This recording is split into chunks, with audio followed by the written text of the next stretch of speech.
வணக்கம். இன்றைய பார்வை உங்களை வரவேற்றுக் கொள்கிறது. 2025ஆம் ஆண்டின் முதல் நாளான ஜனவரி 1 ஸ்ரீலங்காவின் அரசு தலைவர் அனுரகுமார திசாநாயக்கா வெளிப்படுத்திய நகர்வுகளை விட 2026ஆம் ஆண்டின் ஜனவரி 1 ஆகிய நேற்றைய புத்தாண்டு நாளில் அவர் வெளிப்படுத்திய நகர்வுகள் அசாதாரணமாக இருந்தன. முதலில் கண்டிக்கு பயணித்து அவர் தலதா மாளிகைக்கு சென்ற கையுடன் அப்படியே அஸ்கிரிய மற்றும் மல்வத்த பௌத்த பீடங்களின் தலைகளை சந்தித்து ஆசிபெற்று பேசிவிட்டு திரும்பினார். அதன் பின்னர் ஏனைய 2 பௌத்த பீட தலைகளையும் அவர் விட்டு வைக்கவில்லை. அதன் அடிப்படையில் ராமன்ய மற்றும் அமரபுர நிக்காயாக்களின் தலைகளையும் அவர் நேற்று சந்தித்து ஆசி பெற்றார், பேசினார். அதாவது புத்தாண்டு நாளில் அங்கும் இங்கும் ஓடி 4 பௌத்த பீடங்களின் தலைகளை அனுரகுமார திசாநாயக்கா சந்தித்து ஆசி பெற்று பேசியமை ஒரு குறியீட்டு செய்தியாக வந்திருக்கின்றது. இதனால் தான் இன்று இந்த விடயம் ஸ்ரீலங்காவின் ஊடகங்களில் கோட்டோவியங்களாக முன்னிலையில் இருந்தன. அன்று இன்று என வெளியிடப்பட்ட இந்த கோட்டோவியங்களில் அன்று என்ற தலைப்பில் மஹிந்த ராஜபக்ஷ பூத்தட்டு ஒன்றை காவியபடி விகாரைக்கு செல்லும் கோட்டோவியம் சித்தரிக்கப்படுகின்றது. அதேபோல இன்று என்ற தலைப்பில் அனுரகுமார திசாநாயக்கா அதே பூத்தட்டுடன் விகாரைக்கு செல்லும் படம் சித்தரிக்கப்பட்டுள்ளது. அதாவது ராஜபக்ஷ அதிகார மையம் எவ்வாறு தமக்குரிய ஆதரவு ஸ்ரீலங்காவில் இல்லையென்றால் தென்பகுதியில் குறையும் போது பௌத்தத்தை தூக்கிப்பிடித்து சிங்கள இனத்தின் காவலர்கள் என்ற கட்சிப்பு நிலையை தூக்கிப்பிடித்தார்களோ, அதன் மூலமாக எவ்வாறு தமக்குரிய வாக்கு வங்கி ஒட்சிசனை பெற்றார்களோ, அதுபோல இப்போது அனுரகுமார திசாநாயக்கா செய்வதான கருத்தியலை இந்த கோட்டோவியங்கள் சித்தரித்துக் கொண்டன. அனுரவின் நேற்றைய பௌத்த பீட சந்திப்புகளுக்கு முன்னர் தையிட்டியில் அமைக்கப்பட்ட விகாரை குறித்து வடக்கில் உள்ள 2 முக்கியமான தலைகள் எதிர்வினைகளை வழங்கிய விடயம் நீங்கள் அறிந்த விடயம். தையிட்டி திஸ்ஸ விகாரை என்ற புதிய கட்டுமானம் தமிழ் மக்களின் காணிகளில் சட்டவிரோதமாக அமைக்கப்பட்ட ஒரு கட்டுமானம் என்பதை வடக்கில் உள்ள 2 முக்கியமான பௌத்த முகங்களில் ஒன்றான நைனாதீவு நாகவிகாரையின் விகாராதிபதி முதலில் சொல்லியிருந்தார். அத்துடன் தையிட்டியின் காணி விடுவிப்பு நகர்வுகளுக்கு அறவழி போராட்டமே சிறந்த வழியெனவும் அவர் குறியீட்டு செய்தி ஒன்றை வழங்கிய நிலையில்தான் இன்று அரசாங்கத்தின் இந்த இழுத்தடிப்பு நகர்வுகளை கண்டனம் செய்த அவர் சக பௌத்த பிக்குகள் சகிதம் தையிட்டிக்கு நேரடியாக சென்று அங்குள்ள காணி உரிமையாளர்கள் மற்றும் பொதுமக்களுடன் கலந்துரையாடி இருக்கின்றார். அதாவது தையிட்டியில் ஜனவரி 3 ஆகிய நாளை புதியதொரு அறவழி போராட்டத்திற்கு அழைப்பு விடுக்கப்பட்ட நிலையில் முதல் நாளான இன்று தையிட்டிக்கு நைனாதீவு நாகதீப விகாரையின் விகாராதிபதி ஏனைய பௌத்த காவிகளுடன் சென்று சில நகர்வுகளை செய்திருக்கின்றார். இந்த நிலையில் இந்த தையிட்டி பிரச்சனையையும் தெரிந்த நாட்டின் முதன்மை தலையாரி என்ற வகையில் நேற்று ஏகேடிஆர் பௌத்த பீடங்களின் 4 தலைகளை சந்தித்துக் கொண்ட போது இந்த தையிட்டி விடயத்தையும் தொட்டுக்கொண்டாரா என்பது துல்லியமாக தெரியவில்லை. இந்த விடயத்தை அனுரகுமார திசாநாயக்கா தொட்டுக்கொண்டாரோ இல்லையோ, நாளை 3ஆம் தேதி மீண்டும் ஒரு அறவழி போராட்டம் தையிட்டியில் நடக்கப் போவது நிதர்சனமாக தெரிகின்றது. அதுவும் நாளை சிங்கள பௌத்தர்களுக்கு துருதுபோயா தினமாக இருக்க இலங்கை பௌத்தர்கள் முக்கியமாக கடைபிடிக்கும் இந்த நாளில் இந்த போராட்டம் தையிட்டியில் நடத்தப்படுவது ஒரு முக்கியமான குறியீட்டை சொல்கின்றது.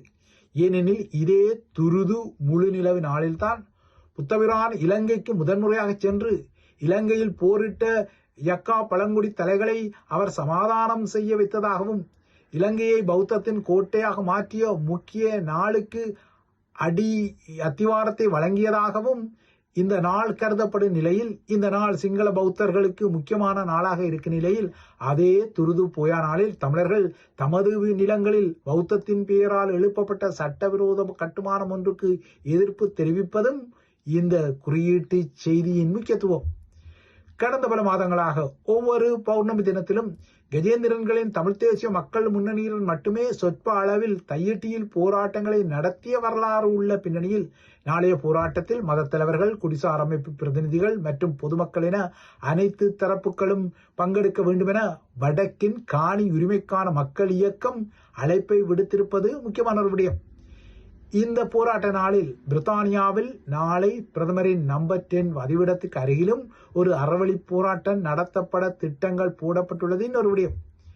கடந்த டிசம்பர் 21 தையிட்டி விகாரைக்கு அருகில் போராட்டத்தில் ஈடுபட்ட வேலன் சுவாமிகள் உட்பட்டவர்கள் கைது செய்யப்பட்டு நீதிமன்றத்தில் முன்னிலைப்படுத்தப்பட்டு பிணையில் விடுவிக்கப்பட்ட நிலையில் இந்த போராட்டத்தை நடத்திய 11 பிரதேச சபை உறுப்பினர்களுக்கு எதிராக தொடுக்கப்பட்ட வழக்குக்கு மல்லாக நீதிமன்றம் அழைப்பாணை ஒன்றை அழைப்பிய நிலையில் இந்த போராட்டம் நாளை மீண்டும் தையிட்டியில் கொதிநிலை பின்னணியில் நடைபெறவுள்ளது. வடக்கின் இந்த கொதிநிலைக்கு அப்பால் தெற்கிலும் பாதாள உலகின் சவால்கள் அரசாங்கத்திற்கு தொடர்வதை புத்தாண்டின் முதல் நாள் இரவான நேற்றிரவு தலைநகர் அமைந்துள்ள கொழும்பு மாவட்டத்தின் நவகமுவ பகுதியில் ஒலித்த பாதாள துப்பாக்கிகளின் வீட்டுக்கள் ஆதாரப்படுத்தியுள்ளன. நவகமுவ கொரத்தோட்ட மெனிக்கார வீதியில் உள்ள ஒரு வீட்டுக்கு நேற்றிரவு 9:30 உந்துருளி மற்றும் முச்சக்கர வண்டியில் சென்ற பாதாள உலக குழு ஒன்று அந்த வீட்டில் புத்தாண்டு விருந்தில் ஈடுபட்டவர்கள் மீது தாக்குதலை நடத்திவிட்டு தப்பிச் சென்றது. தாக்குதலாளிகள் 9mm அதாவது 9 மில்லிமீட்டர் பிஸ்டல் ரக ஆயுதத்தால் தாக்குதலை மேற்கொண்டதாக கூறப்படுகின்றது. இதே 9mm பிஸ்டல் தான் டக்ளஸ் தேவானந்தாவை உள்ளே போடும் வகையில் ஒரு மாட்டி வைப்பை செய்த ரக துப்பாக்கி என்பதின் ஒரு விடயம். இந்த தாக்குதலில் புரளையைச் சேர்ந்த 20 வயதுக்காரர் அந்த இடத்தில் பலியாக ஏனைய 2 காயங்களுடன் மருத்துவமனையில் அனுமதிக்கப்பட்டுள்ளனர். இப்போது இந்த பாதாள முகங்கள் சிகிச்சையில் உள்ள மருத்துவமனை வைத்தியர்களுக்கும் பணியாளர்களுக்கும் எங்கே காயமடைந்தவர்கள் மீது மீண்டும் தாக்குதலை நடத்த போட்டி பாதாள முகங்கள் தமது வைத்தியசாலைக்குள் புகுந்து விடுமோ என்ற பீதி நிலவிக் கொள்கின்றது. ஏனெனில் நேற்று முன்தினம் நாகொட போதனா மருத்துவமனையின் அறுவை சிகிச்சை பிரிவில் இருந்த ஒரு பாதாள முக கைதியை திகிலான ஒரு திரைப்பட பாணியில் காலை 6 மணிக்கே வைத்தியசாலைக்குள் நுழைந்து அவரது போட்டி பாதாள உலகக்குழு தாக்குதலை நடத்திவிட்டு சென்ற சம்பவம் பதிவாகிய நிலையில் அதனை ஒத்த சம்பவம் தமது உமாகம மருத்துவமனைக்கும் வந்துவிடுமோ என்பது அங்கு பணியாற்றும் பணியாளர்களின் பீதியாக உள்ளது.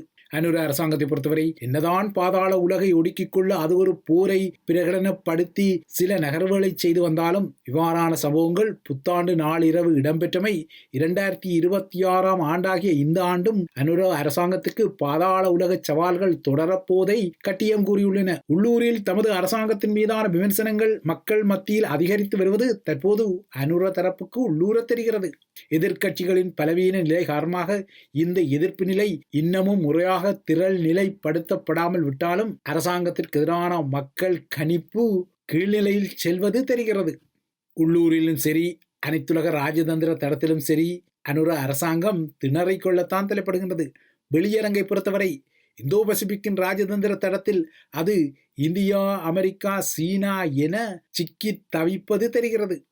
இதனால் தான் ஹம்பாந்தோட்டையில் இலங்கையின் மிகப்பெரிய எண்ணெய் சுத்திகரிப்பு நிலையத்தை சீனாவின் சினோபெக்குக்காக நிர்மாணிக்க கடந்த ஜனவரியில் உடன்பாடு கண்ட அனுரவுக்கு இன்னமும் அந்த உடன்பாட்டில் முறையான ஒரு நகர்வை இல்லையென்றால் அடைவை சீனாவுக்கு வெளிப்படுத்திக் கொள்ள முடியவில்லை. கடந்த வருடம் அனுகுமார திசாநாயக்கா ஜனவரி மாதம் சீனாவுக்கு பயணப்பட்ட போது சினோபெக்குடன் செய்து கொள்ளப்பட்ட 3.9 பில்லியன் அமெரிக்க டாலர் முதலீட்டு ஒப்பந்தம் ஊடாக இலங்கையின் மிகப்பெரிய மசகு எண்ணெய் சுத்திகரிப்பு நிலையம் ஒன்று தெற்கில் உருவாகும் வாய்ப்புகள் இருந்தாலும் இந்த ஒப்பந்தம் ஊடாக சீனா கோரும் வாய்ப்புகளை இந்திய பெரியனர் வெறுப்பதால் இந்த விடயத்தில் அனுர தரப்பு ஆப்பிளித்த குரங்காக சிக்கி தவிப்பது தெரிகின்றது.